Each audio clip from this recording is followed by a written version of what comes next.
So human beings are like icebergs. What's unique about an iceberg is only 10% of it is visible above the waterline.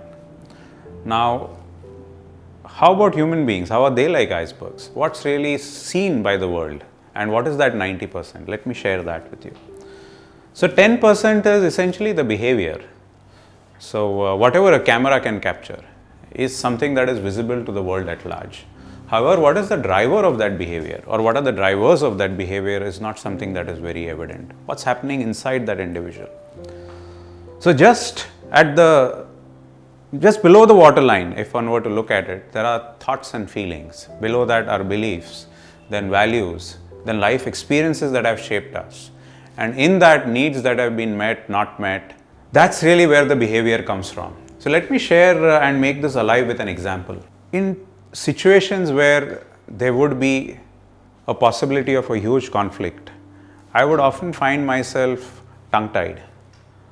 Other times I would actually be looking for making peace with people around, or I would actually just leave the room altogether. There would be dryness of the mouth, my throat would turn dry, my body would start contracting, at times my palms would start sweating, and lots of thoughts would be going on in my mind. Thoughts like, hey, why is it that people don't have a different way of dealing with this? Can it not be done differently? Beneath that was a belief which said that conflicts are dangerous and they end up in break in relationships. Now, where did this really come from? I wasn't born with this belief. The kind of environment that I grew up in, there was a constant undercurrent of conflict. My grandfather, who was the head of the family, was in the police force, an IPS, and a very strict disciplinarian.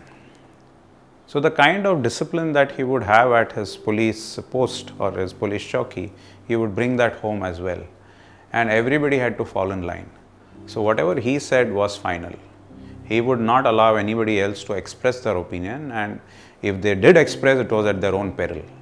And that was the kind of environment that I grew up in. My father would cope by just keeping quiet. I would see my mother actually trembling at times, and she would be extremely scared and at times break down into tears. So my way of coping with that situation was being a nice, obedient boy. So how is it that I can gain the acceptance of my grandfather? How is it that I can keep myself safe so that he does not yell at me? That was my strategy. Now, there were a couple of incidents which happened which cemented this further.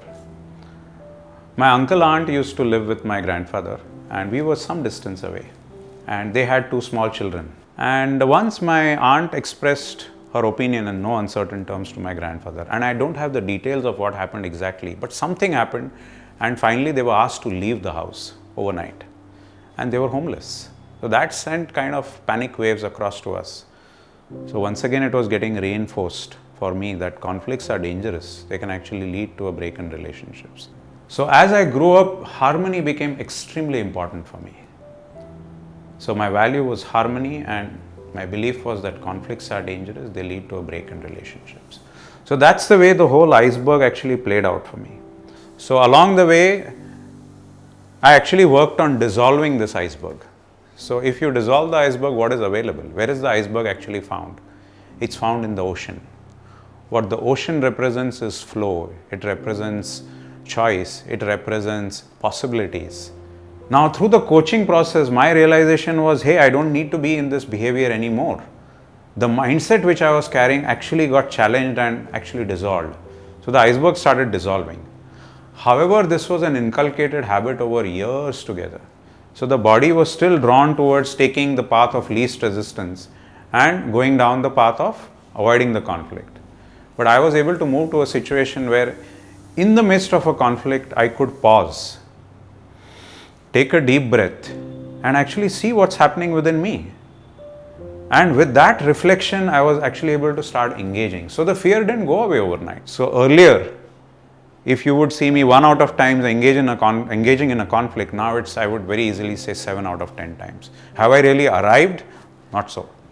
This is a lifelong process.